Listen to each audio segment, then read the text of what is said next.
Live from the Washington, D.C. area, it's the Inside Scoop. All the news that our viewers want to know. Now, here's the host.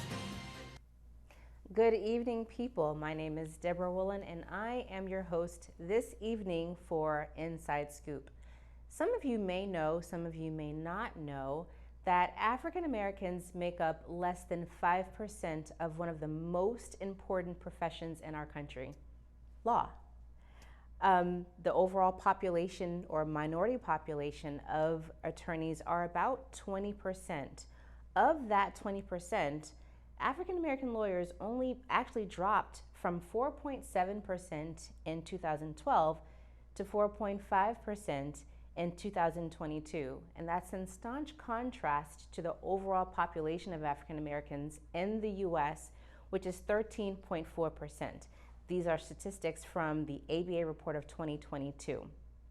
When it comes to African American students in law, the overall minority population or percentage is around 32%.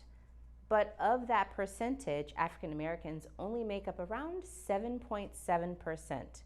So this evening we have two guests that are going to help us kind of demystify some of the numbers and statistics behind that representation in that field.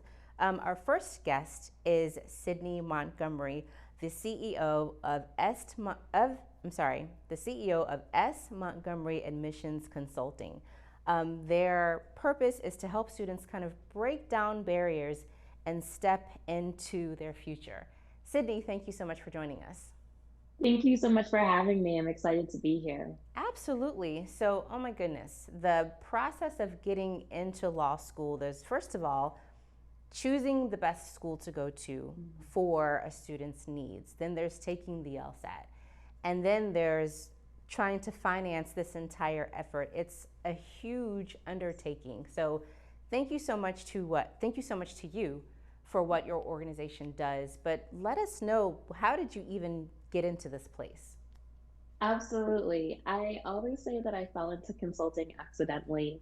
My parents are both in the US Navy. My mom is a Jamaican immigrant. Neither one of them actually went straight from high school to college. They both got their degrees after joining the military. And I was really fortunate that I was able to have teachers that believed in me and pushed me, and especially pushed me in my writing. And I ended up becoming the very first person from my high school to go to Princeton University. And I grew up locally from Montgomery County, Maryland. I went to Clarksburg High School, go Coyotes.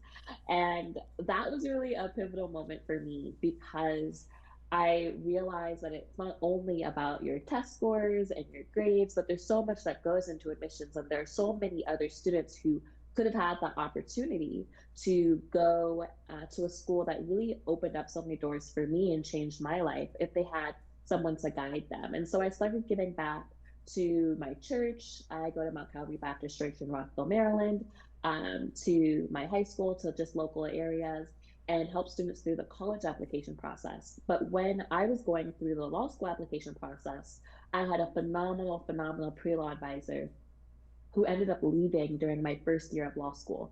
And so here I was at Harvard Law School, and I had all these friends that were asking me, how did you do it? How did you navigate going to law school? And they had no one to guide them. And so I started to help out. But I also really believed in being conscientious about what I was doing and doing things professionally. And so I started researching about the role of admissions consulting, what it was as a profession. I joined the Independent Educational Consultants Association, which is one of the largest consulting organizations, professional organizations in the country. I got my certificate from UCI in educational consulting and really started dedicating my career to helping other students navigate the higher education landscape. I did graduate from law school. I clerked for a judge right here in Rockville. I practiced family law in Bethesda, but ultimately the call to help future attorneys was so strong that I pivoted from practicing law to admissions consulting full-time. That was in 2020. Since then, I've helped over 250 students, and I haven't looked back. Oh my gosh, that is phenomenal. Let's go back a bit. I want to make sure that we highlight something that's really, really important. You received your undergrad degree from Princeton. I did. And then you received your JD from Harvard. I did, yes. That is astounding. And so Thank then you. in that space, you saw you saw the need for to help other students who were having, I guess, trouble navigating getting into law school. Like, what was it? What were some of the disparities that you witnessed? There are so many. I think the first is just lack of information. People literally just don't know how to navigate the process, and why would they unless they have someone to teach them the process or they have a family member who's gone through it before. And so there are things as simple, seemingly simple, as timing, right? Black applicants tend to apply to law school significantly later than their counterparts. And law school is on a rolling admission cycle. So applying to law school in November versus applying to law school in March, just that can have dramatic difference in where you end up getting into law school, or understanding about the LSAT exam, or knowing what to write your essays on, or who to get your letters of recommendation from, or I mean, even where to apply to law school and how to get fee waivers. For me, I worked all through college. I couldn't afford a lot of the law school application process, but I've always been an ask not, receive not kind of girl. And I learned that you could ask and really, advocate for yourself in the process. And there were admissions deans and directors who were there to support me. And I learned to teach that to other students to advocate for themselves so that they could navigate the process as well. But if you're the first person in your family to go to law school, or even if you're the first person in your family to go to college, the process can seem overwhelming, it can seem daunting, and it can really seem like you're grasping for something that's unattainable. And so I really like to express to people it's absolutely attainable. It's not a pipe dream. You can do it. Gosh, you touched on something really interesting there, which is something that I mentioned at the beginning, as far as kind of the disparity between African American students in law, even within the profession. That percentage is even lower versus white counterparts. And you mentioned something about the tendency for African American students to apply later. I think there's some things that contribute to that. For example, the first gate to walk through is you have to have a bachelor's degree. But representation of African Americans, even at that level, is proportionately lower. We are 13% of the population, but we don't represent 13% of all bachelor's degrees. And then there's the LSAT score. We're going to get into that a little bit, just the challenges around that. There are academic and financial barriers that come if you have a low LSAT score. And then we tend to have, when I say we, African Americans, higher attrition rates. But there are also, so talk about that a bit, but I also want to get into stigmas associated with medical needs, such as perhaps undiagnosed ADHD and mental health.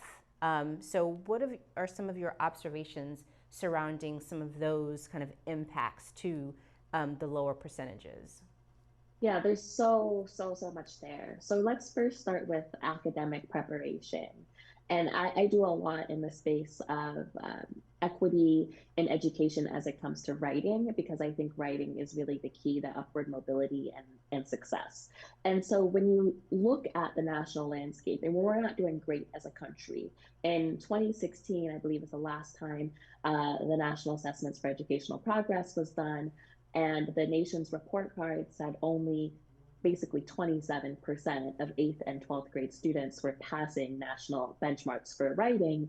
Only 11% of Black students were at that time. And we know that literacy rates are so important, especially as predictive measures for college readiness, for success in college, for graduation. And so when you think about things like you mentioned, students have to go through college before they can really think about going to law school, or at least be a junior or senior and doing well. Your undergrad GPA really matters when it comes to law school admissions. We do see that oftentimes those literacy rates and that success and being able to have a high graduation rate, they're lower for African American students than their counterparts. And a lot of that goes back to schooling and funding and some of those systemic barriers and forces at work when it comes to public schooling and even private schooling, although private schooling is generally speaking a tool of segregation more.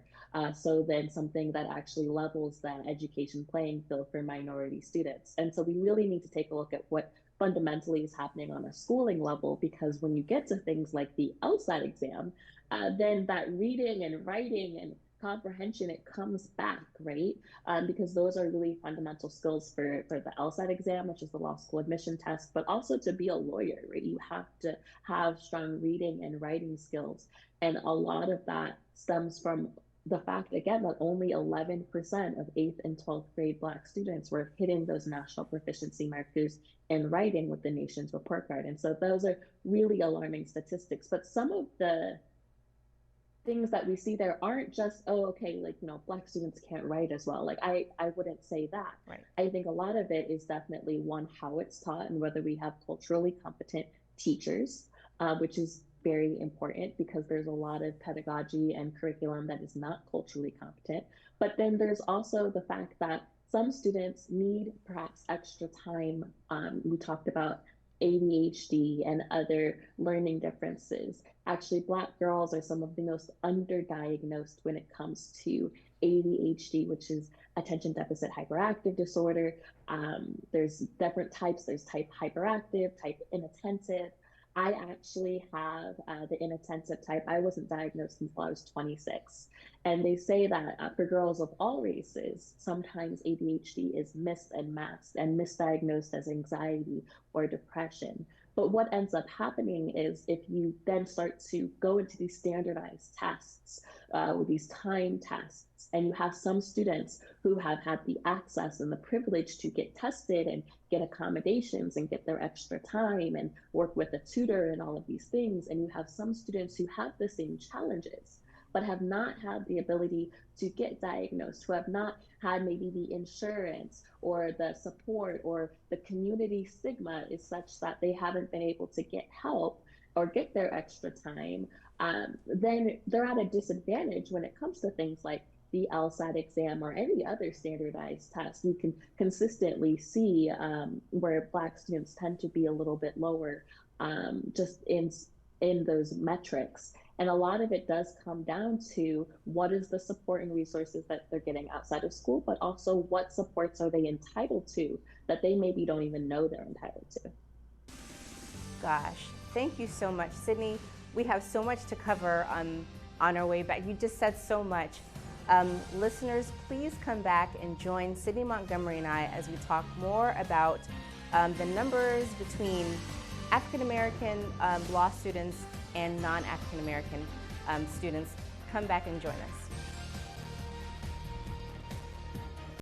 So, I just moved in with this family, and it's embarrassing. The little one, he likes to go outside and crawl around in the giant litter box. I don't know what he's doing. I mean, I was born and I knew how to use the litter box. Look at that. That's disgusting. Oh, poop already. You're making me nervous. Oh, okay, I can't look at this anymore.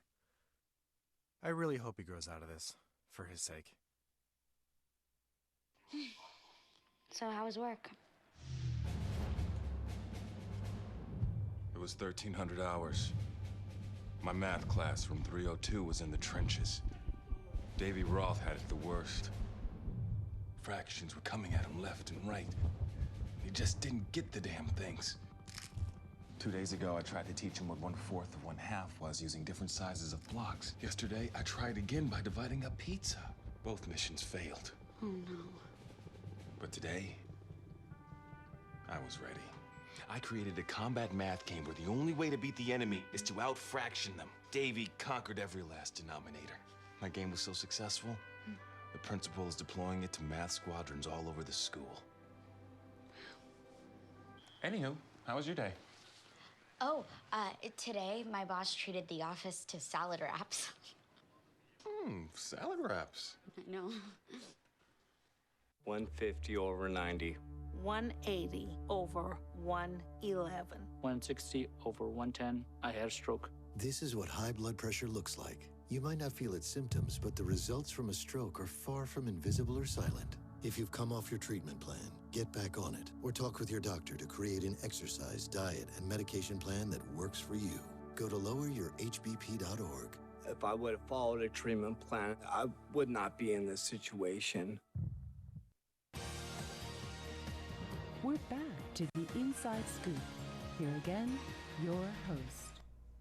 Good evening, everyone. Thank you so much for coming back and joining us as we speak with Sydney Montgomery, the CEO of Sydney Montgomery Admissions Consulting. Sydney, you gave us so many nuggets of information as far as pieces and clues that kind of inform us why the numbers of not only African American lawyers, but African American students enrolled in law school, kind of like what contributes to those numbers. You mentioned kind of systemic issues when it comes to school funding, making sure that there are culturally appropriate curriculum to kind of cater to or help African American students. So, and then even misdiagnosed ADHD, things that might kind of fly under our radar as far as some of the reasoning. So thank you so much for sharing that with us. You mentioned the LSAT, super important, like, one of the primary gateways of getting into law school. But for those in our audience that might not be familiar with that test, what is the LSAT? Yeah, so the law school admission test is a test administered by the Law School Admission Council, and it is the test. It is the standardized test, although you can at this point take the GRE, but it is really the gold standard test in law school admissions to show that you're ready for the academic rigors of being in law school. It is currently our best predictor at theoretically your 1L grades, your first year grades, and the LSAT does have some correlation to bar passage rates, but it is also, it can be, let me say it that way, a barrier for some students, not by design. So it has several sections. It has logic games, it has analytical reasoning, it has reading comprehension, but it is a test that can be studied. It's really a test you must study for. And so it requires time. It requires you to have time to dedicate to it. Many students use a test prep course. There are some free ones, there are some pipeline programs, there's Khan Academy, but many students do use paid test resources. Many students use tutors. And so unfortunately, like with most things that happen, there's a lot of capitalism that comes in, and it's a big market. And there are a lot of disparities between students who can take 3 to 4 months off as mom and dad are paying for them to get private tutoring 3 or 4 times a week so they can get that really high score. And a student who is working 2 jobs while also raising 2 kids and doesn't have the luxury of spending 6 hours a day just doing nothing but studying for the LSAT, and maybe can't afford some of the perhaps quicker methods of increasing their score. When we look statistically, the median LSAT score, so the LSAT goes from 120 to 180, with most of the top schools really having medians above 165. When you look at most of the schools above the top 30 or top 40 schools, a lot of them have medians above 165. The median score for Black students is 142. 142 is not a median score for most law schools. It really is not enough to get you into maybe some of the law schools that you've commonly heard of. You really do need to score higher. And so when you think about that, and the median score for, I think, whites and Asian students as of 2017, it's definitely probably gone up by now, was around 152. So it was about a 10-point gap. And so we have to look at where those disparities are and what are some of those reasons. So there's some consternation lately about the LSAT. The ABA, I think they're going to vote, either they've already voted or they're going to vote on whether or not law schools can make that a requirement. And there's some folks that are kind of jumping for joy, and there are other folks that are a bit conservative and just kind of wondering if it's even going to make a difference. What is your take on that? Absolutely. So the ABA does have one more final vote in February. And what they're voting on is whether law schools can go test optional starting in the year 2025. Now, there are about, I don't know, 60 to 80 law school deans who have written a letter um, who have stated that actually getting rid of the LSAT exam might end up uh, hurting diversity because they're afraid that schools will use other metrics like GPA and maybe other metrics that are more prone to bias that won't actually end up with a more holistic admissions process. And as we know from some of the things that we've discussed, sometimes students, if they're the first in their family to go to college, their undergraduate GPA isn't as great as they'd like it to be for a variety of reasons. Maybe they were working, maybe they were sending money home to their parents, or they got sick, or whatever it was. And a lot of times you'll get students that are non-traditional. So maybe they didn't have a great undergrad GPA, but they've been working for 10 years. And maybe they've been, they've just been really a force in the workplace, or they've gotten a master's degree, or all sorts of other things that are indicators of their ability to be a successful attorney. And so there are some people that are concerned that, those students may have gotten a strong LSAT score and it overcame their lower GPA and sort of gave them a better shot at law school. And there are some deans and people in the legal profession that are concerned that by removing that objective quote unquote measure, the LSAT exam, that schools will overly rely on GPA and things that don't take into account a full student's picture. But I think there's a very real argument on the other side that there are some students that have excelled with strong GPAs who cannot, for a myriad of reasons, get the scores that are reflective of who they are as a person. And I have seen this happen with many of my students, and it can be really demoralizing. And I always tell students, you are more than a number, because so often students feel like they've overcome so much in their life, but they don't have the resources to feel like they can overcome this exam. I think what I would say, my take on it is, we've seen this happen in college admissions. I also do college admissions, and many schools are test optional. There are going to be some students who really should continue to take the LSAT exam because it will help their application, because it will give them the opportunity to show that they are not just what their undergraduate GPA is, or not just what their past is, but that they have a strong academic record to put forth.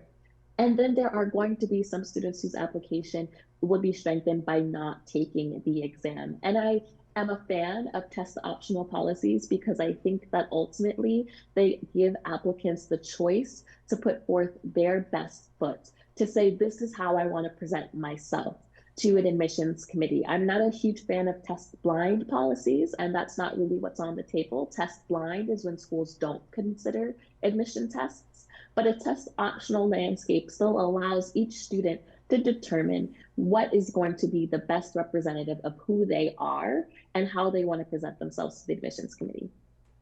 Earlier, you mentioned that African American or minority students tend to apply later in the cycle.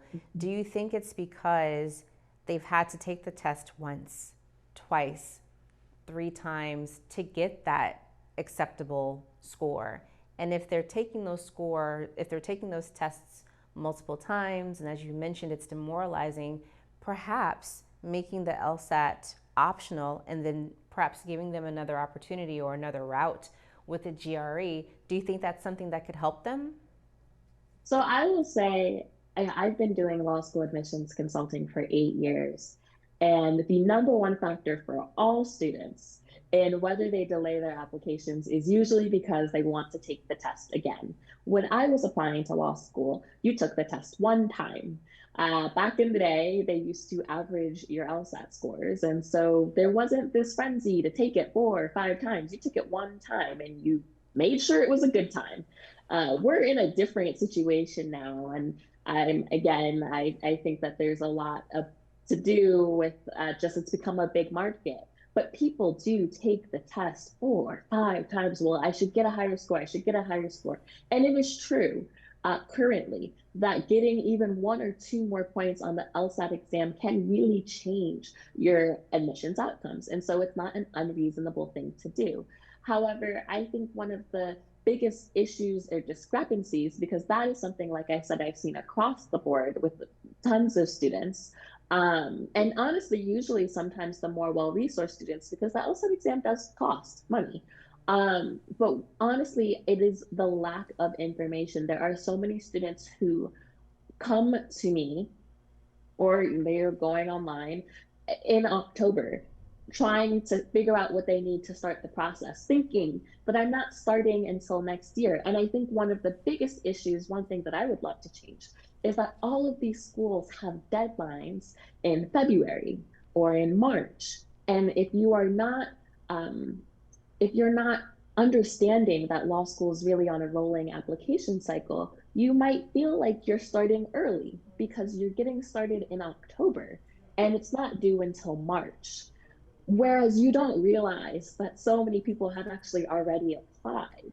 And you can hit submit in March, which is, again, right, the plurality of African American students tend to apply later. I think it's because we see deadline and we think that's the goal. But they don't realize that spots are already gone by then. And I think that there's way more work schools could do to be transparent about their admissions practices and about when they really encourage you to submit, so that everyone can be on the same playing field. Absolutely. With our 2 minutes left, I want to pivot a bit into the recent, essentially the boycott of the U.S. News and World Report by many of the T14 schools: Yale, Harvard, UC Berkeley. When I say T14, top 14 law schools: Yale, Harvard, UC Berkeley, Georgetown, Columbia, Duke. That's just a few of them that are boycotting the U.S. News and World Report because they're essentially saying the report doesn't necessarily give an accurate assessment of the ranking of the schools, and it poorly incentivizes schools to choose students not necessarily based upon their need. So if a student can't necessarily depend on the U.S. News and World Report, what are some factors that students should consider when it comes to choosing the law school best for them with 1 minute left? Students should always look at hard numbers. You should look at your bar passage rate. You should look at a school's employment score. You can actually see where students are sending their, where schools are sending their students afterwards, what kinds of jobs and in what markets. You should look at their median starting salary and compare that to the debt load that you might take on. Law school is an investment and you want it to be a smart one. Absolutely. Okay, 30 seconds left. What can people do to connect with S. Montgomery Admissions Consulting? You can find us on our website at smontgomeryconsulting.com. You can also follow us on Instagram at smontgomeryconsulting. Folks, thank you so much for joining us. Please come back as we speak with President of the National Black Law Students Association, Richard Garzola, as we delve more into the numbers behind African Americans in law and law school. Join us, come right back. Thank you.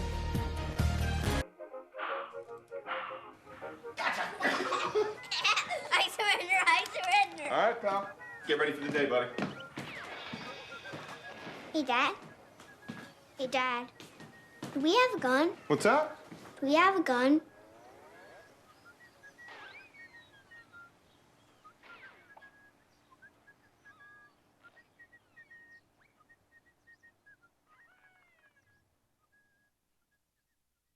Before we celebrate the freedom most Americans have, we must fight for the freedom all Americans deserve. Because all lives can't matter until Black lives matter.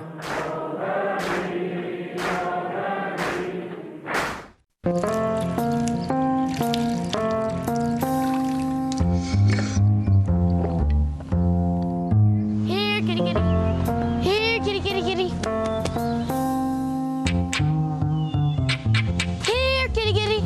You'd think it would be easy to tell which kids have trouble with their eyesight. But that's not always the case. Even though 1 in 4 children may have a vision problem, eye doctors tell us the symptoms aren't always so obvious. We do know that 80% of all childhood learning is visual. And without good vision, kids can have trouble learning to read and may fall behind in school. For clues on how to spot the real-life signs of childhood vision problems and what parents can do, visit checkyearly.com. A public service message from the Vision Council of America, and reading is fundamental. We're back to the Inside Scoop. Here again, your host.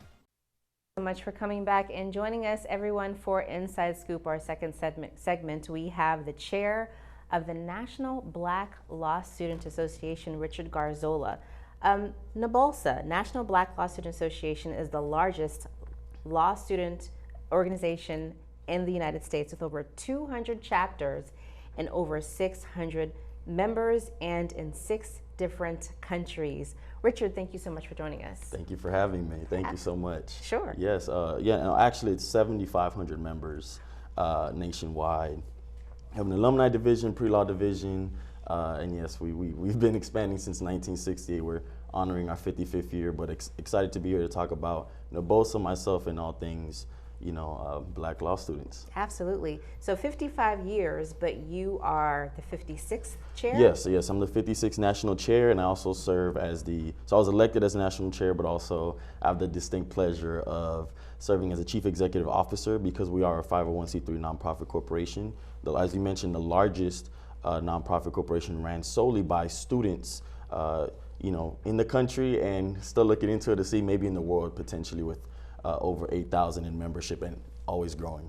Absolutely. So you are currently a student at Georgetown. the Georgetown University Law Center. Absolutely. Earlier in our segment, I was speaking with Sydney Montgomery, and she was talking about some of the challenges that minority students face. I was wondering if you face any of those challenges, like what brought you into this space or what made you decide to study law? No, absolutely, that's a great question. And when it came to the law, I always believed, whether you want to legislate, whether you want to negotiate contracts, whether for some they want to make money, whatever it is, the law is the perfect intersection in everything we do in life, especially for those, we have families, we have friends, they may be in other industries and lanes, whether it's politics, whether it's medicine, whether it's, engineering, whatever it looks like. Even there's something intersects and touches with the law. And everything you do, you may not see it, you may not feel it, but I guarantee you there's an attorney out there that can show it to you. And that's the one thing I learned very quickly in life, that this can project me to another level in regards to my education. Some of my friends call me a forever learner. I'm always trying to grow, always trying to learn, always try to better myself. My mom always told me education was that route. Shout out to my mom who's watching out there. But no, when it comes to that, that's what led me to the law originally, and pursuing any form of leadership as well. Did you so when you decided to study law, to take the LSAT, to decide on which law school to go to, Right. What was that whole experience like for you? Yeah, that's something we talk about often in regards to the process. And you alluded to earlier, I believe, in the other segment in regards to these barriers, right? It looks a little different for us in regards to, yes, we talk about the LSAT and we're a law student. There's always a barrier, right? So it's getting into college as an undergrad and taking those entrance exams. And then there's more exams to pass and do well in college, get these letters of rec. Many of us take many gap years. A gap year is the time you take between your graduation and from undergraduate institution to getting into law school. Then you have the LSAT, and then you still have this bar exam and these license fees. It really never stops, but we face it a little more because of that, coming from marginalized communities, we don't have those resources and access. And that's what we're all about, by giving those resources and access. So for myself, I had to go and seek, those resources and opportunities and scholarships and LSAT prep programs, which are, allude to and similar to our bar prep programs, to see what it's really like. Absolutely. So you mentioned undergrad. So for undergrad, you went to Florida State. Correct. But you did some things that kind of paved your way into studying law. Talk about the protest against the League of the South. Yeah, when I was in undergrad, particularly my junior and senior year in the state capital of Florida, I'm Florida through and through, born and raised in Miami. But when it came to that, I lived my life as an athlete. I was kind of sheltered from things going on in social life, really, because I was so hyper-focused on what was going on. And I kind of woke up and realized what was going on around me and pursued advocacy. And throughout the tail end of my junior year of college, I realized, this is something I'm passionate about. Black liberation, social justice, equal pay and women's rights. These are things I really cared about, I even took into my academics as well.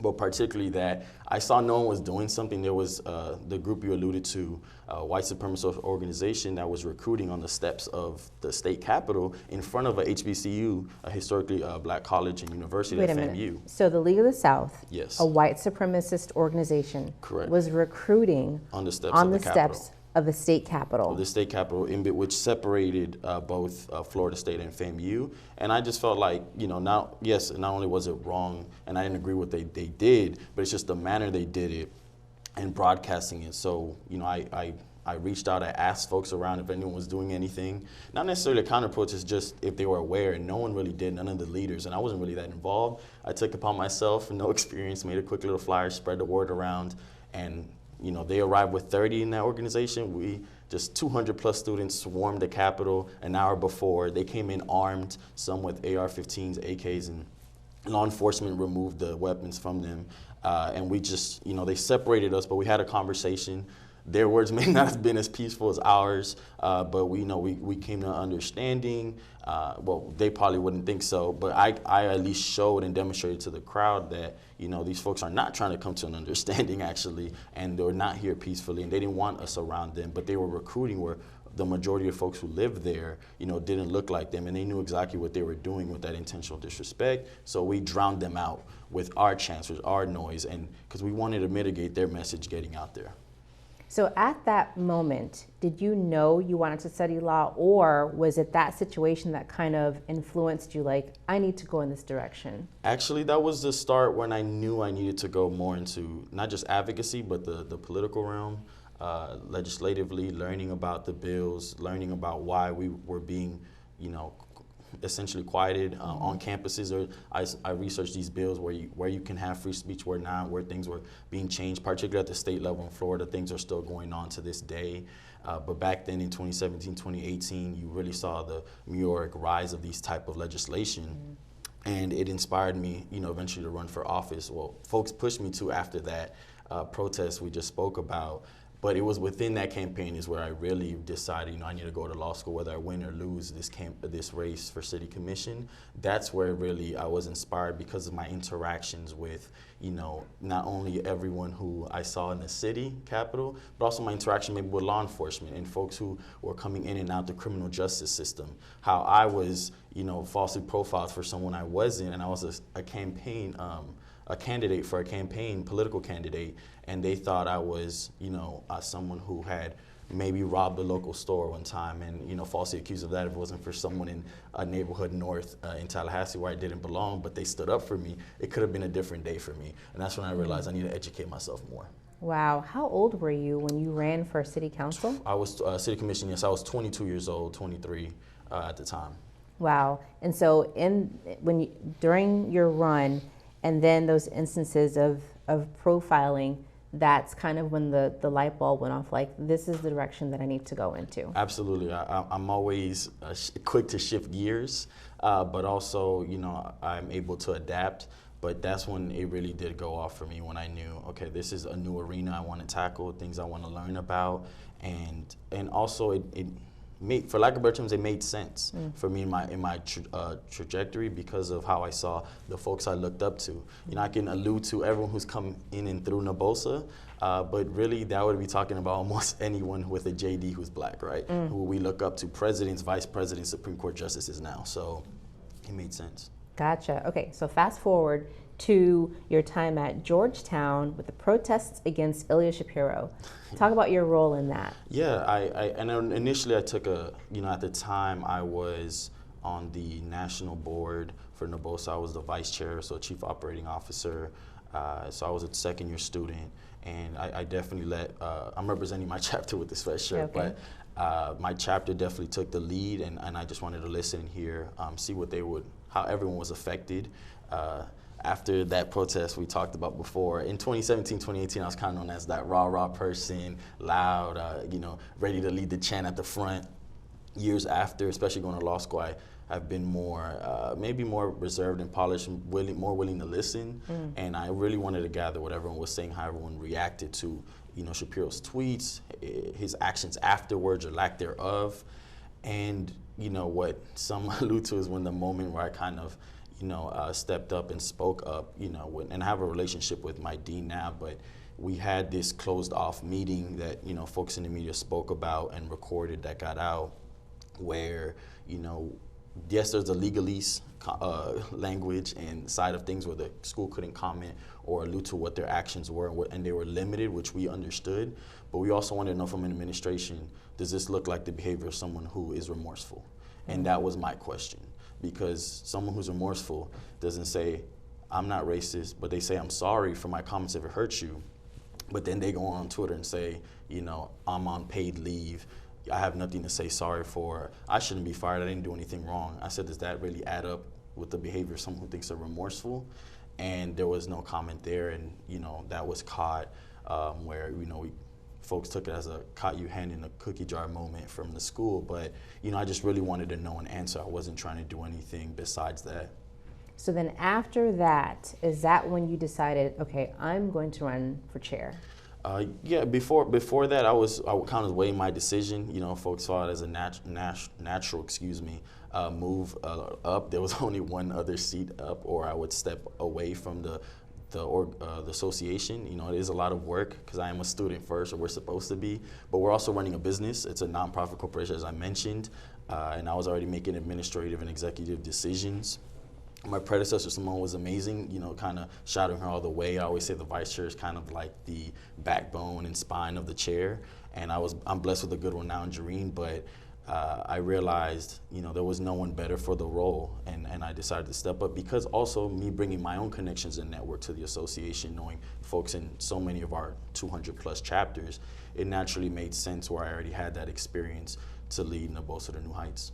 And you saw the need for that leadership within not only the chapter, evidently the entire organization? Yes, the entire country. I believed that, there were things that, I'm a big history guy, and folks understand and know this, so I sometimes look back to move forward.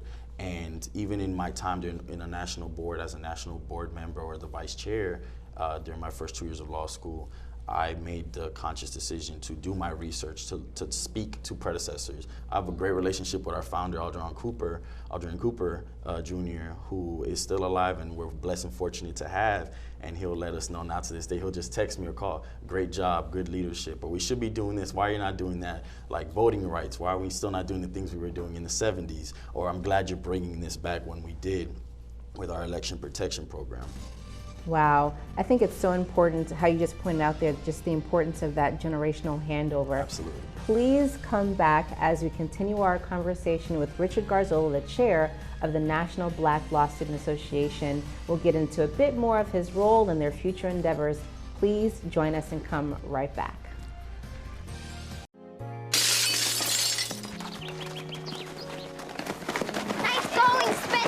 I can't believe we broke old man Hennessy's window. Correction, dude. You broke. I just threw the ball. This is really bad. What are we gonna do? We? Go to the door, ask for the ball back. Are you serious? It's my ball, Myrtleback. You're so dead. I'd run away. Yeah, to Uruguay. Kiss your life goodbye. Sorry. Let's go. See ya. You never mean you're well. Nice one. Some friends you are.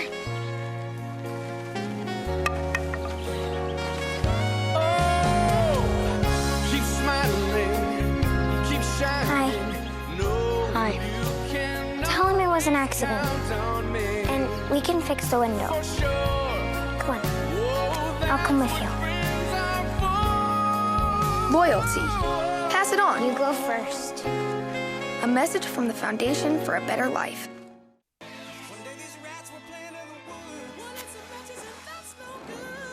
Listen to smoke before you give it a try. Only you. Don't play with matches. Don't play with fire. Cause there's nothing very funny about nothing very nice. Holy smile. So if a gorgeous force is what you desire, don't play with matches. Don't play with fire. Only you can prevent wildfires. Fire.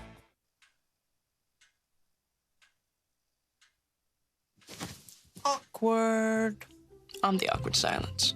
You try to avoid me, then there I am again. But an awkward silence can be a great thing. Like Kelly here is about to demonstrate. You haven't really been yourself lately. Are you okay? Find out how you can help a friend with their mental health at seizetheawkward.org. We're back to the Inside Scoop. Here again, your host.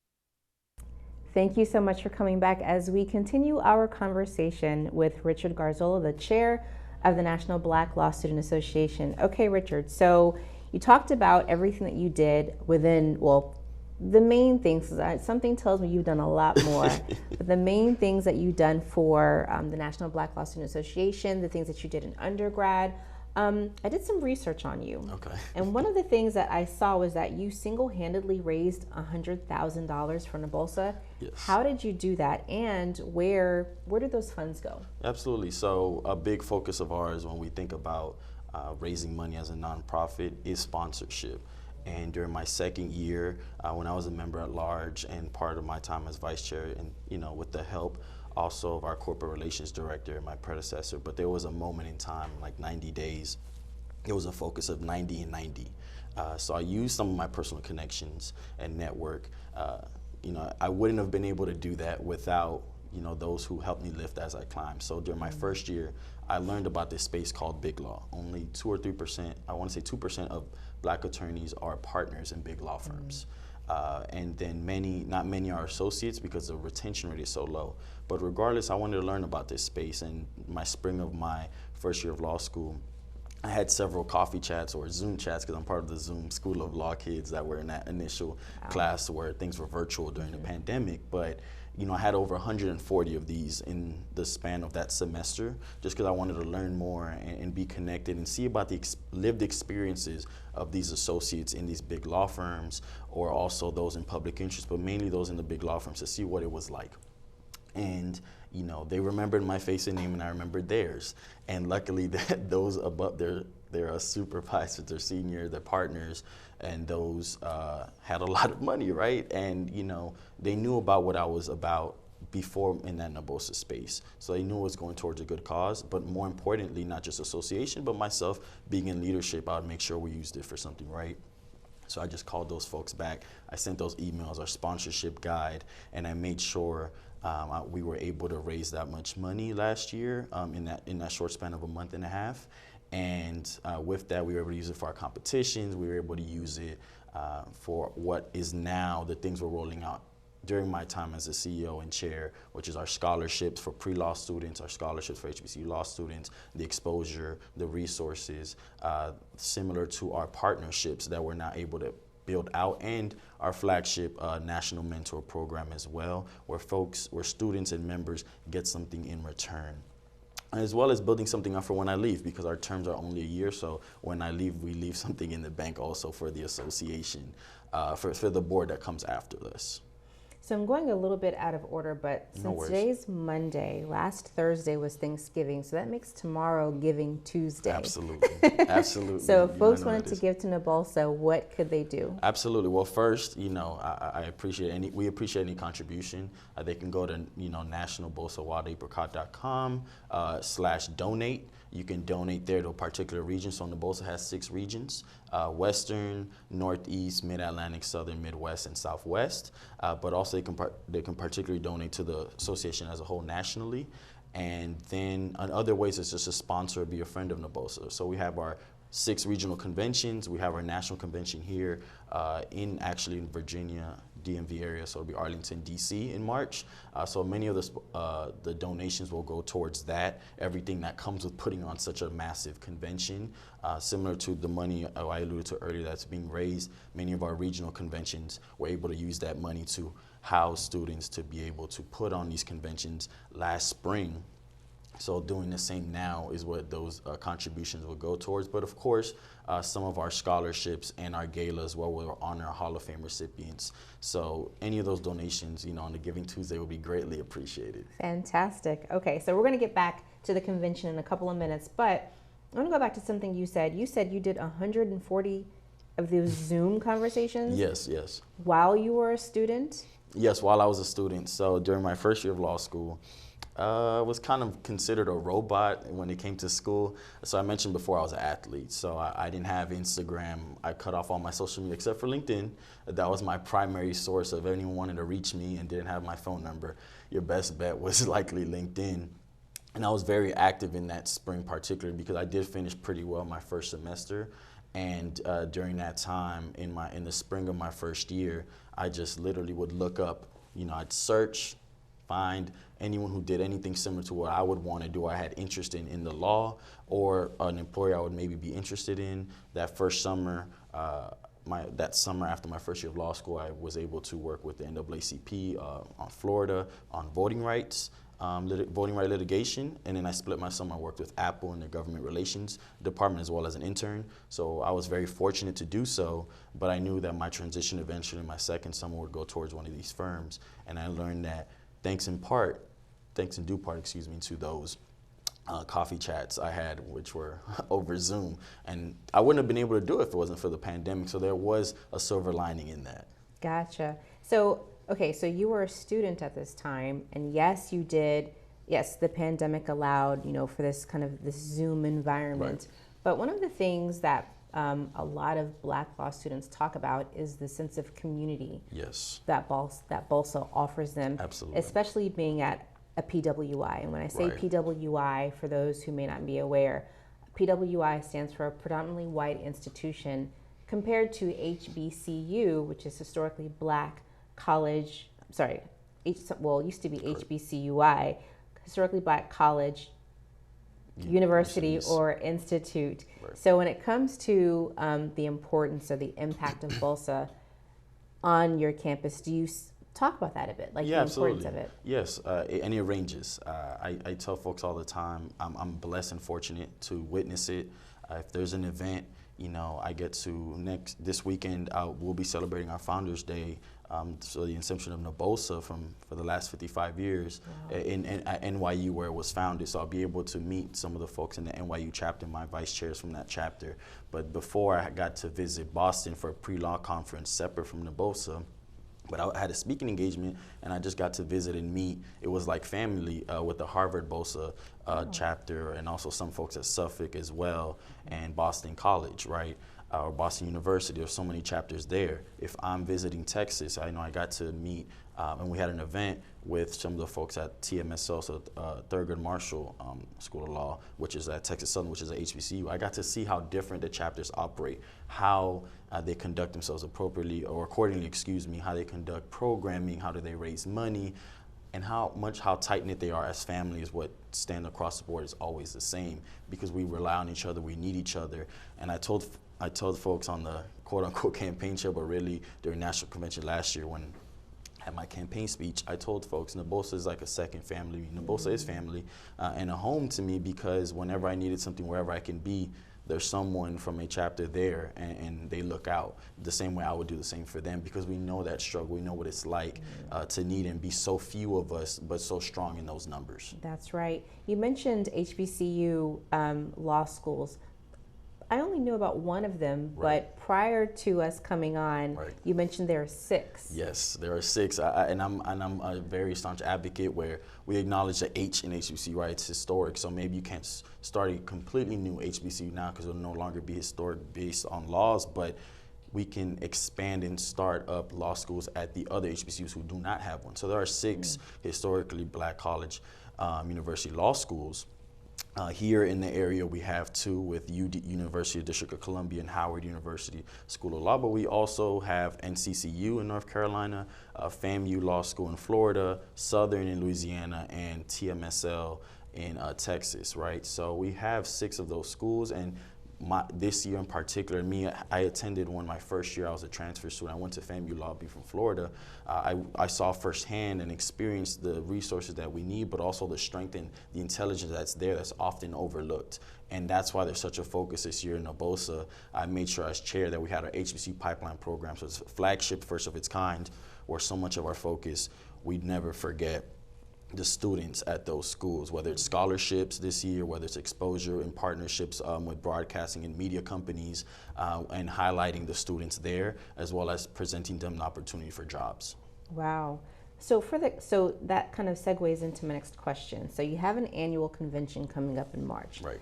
And the theme is the Year of the Black Woman. Absolutely. I had to pause and ruminate on that a little bit. Yes, yes. So talk about that. Like, Yes. how do you all come up with that?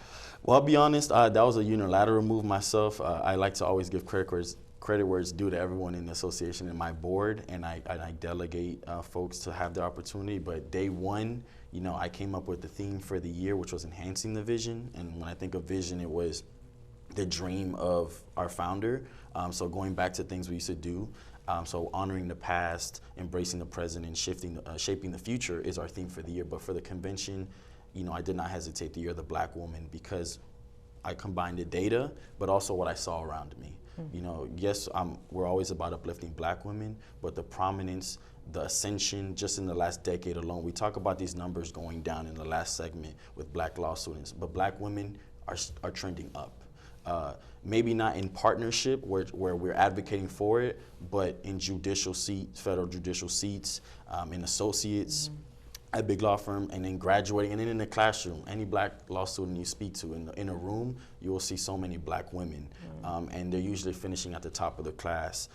So they're finishing academically, in leadership, in everything. Black women are at the top, and obviously we have alum who are on the national board. Our current vice president served in the BOSA as a Western regional chair, and also obviously who helped at Harvard BOSA is Supreme Court Justice Jackson. So we have so much Black women who are elevating, asserting to lead in leadership. So it was a no-brainer. Wow. So speaking of the numbers, I think it said that of all attorneys, 4.7% are going to be Black. Right. Only 1.7% are going to be Black men, Correct. which essentially means in a room full of 100 lawyers, right, there will be less than 2 Black men. Yeah, I experienced that firsthand. So, and it happens, like, that's why it was a no-brainer where it's a Year of the Black Women, because that's all you see as well. And it's a testament to the shift. Like, yes, it was in the numbers, but now you see it visually. Now for Black men, it's one of those things that's talked about, but it's more like whispers. But you know, it becomes more evident when our white peers and colleagues are nudging us, like, what's going on? You know, I'm in a summer class, and you know, I've been very vocal. Where one of my former employers, it's 170 of us, it's 13 of us that are Black, and then only 2 of us are Black men. Or I know I have a colleague who is one of 94 summer associates that are law students. He's the only Black male. It was 1 out of 94. So that statistics holds over anywhere you go. Wow. Gosh, such a great conversation with 30 seconds left. Yes. It's exam time. Right. Please encourage the law students going through their exams right now at the last 20 seconds. Absolutely. You belong here. You deserve to be here. You wouldn't be here if you didn't. So you got this. Lock in and take a deep breath, and let's get these A's. Yes. Thank you so much, Richard. I've really enjoyed this discussion with you. Thank you for joining us for Inside Scoop. Everyone have a fantastic evening.